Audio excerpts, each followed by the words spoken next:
hindi ang lahat ng sakit ay parusa. Basahin natin ang Filipos sa 2:25.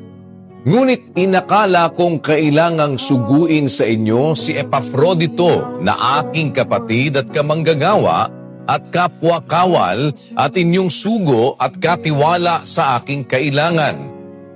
Katotohanan ngang nagkasakit siya na malapit na sa kamatayan, ngunit kinahabagan siya ng Diyos at hindi lamang siya kundi pati ako, upang ako'y huwag magkaroon ng saping-saping kalumbayan. Ninyo, si Epafrodito nagkasakit, malubha, malapit na sa kamatayan. Bakit siya nagkasakit? Basahin natin dun sa 2:30. Sapagkat dahil sa pagpapagal kay Kristo ay nalapit siya sa kamatayan, na isinasapanganib ang kanyang buhay upang punan ang kakulangan sa inyong paglilingkod sa akin. Dahil pala sa pagpapagal kay Kristo, nagkasakit siya ng malapit sa kamatayan. Isinapanganib niya ang kanyang buhay dahil sa paglilingkod niya kay Pablo. Sa tindi ng pagod ni Epafrodito, nagkasakit ng malubha. Nakita niyo, mga kapatid? So yung sakit na yun, hindi parusa ng Diyos yun. Yun ay bunga ng kahinaan ng laman ng tao.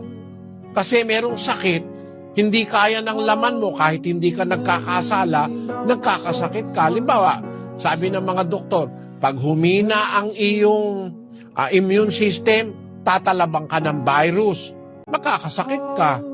Tatalaban ka ng bakterya, makakasakit ka pag humina ang immune system mo. Kaya hindi lahat ng sakit, kapatid, ay parusa ng Diyos o parusa ng Diablo. At ang Diablo, hindi nagpaparusa yun sa kanyang mga lingkod. Hindi nagpaparusa yun.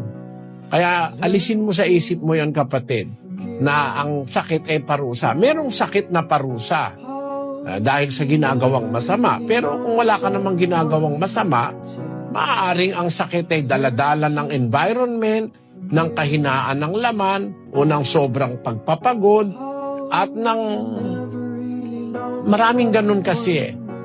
Naranasan ko rin sa buhay ko, pagka pagod na ako, nagkakasakit ako. Minsan, sumusumpong yung aking asthma. Kuminsan, nung nasa San Francisco del Monte kami, pagod na ako, daing tao sa Bible Exposition, di ako makahinga sa daing ng tao. Nawalan ako ng malay siguro naman hindi parusa ng Diyos sa akin yun dahil kasalukuyan akong nagsasalita ng aral nung mananalangin na dahil walang oxygen masyado, dahil nga maraing tao at pagod na ako. 6 na oras yata yung ating exposition. Ang nangyari, nahilo ako at nawalan ako ng malay. Yun. Ganun talaga ang pangyayari. Pero hindi palagay ko, hindi naman parusa ng Diyos yun.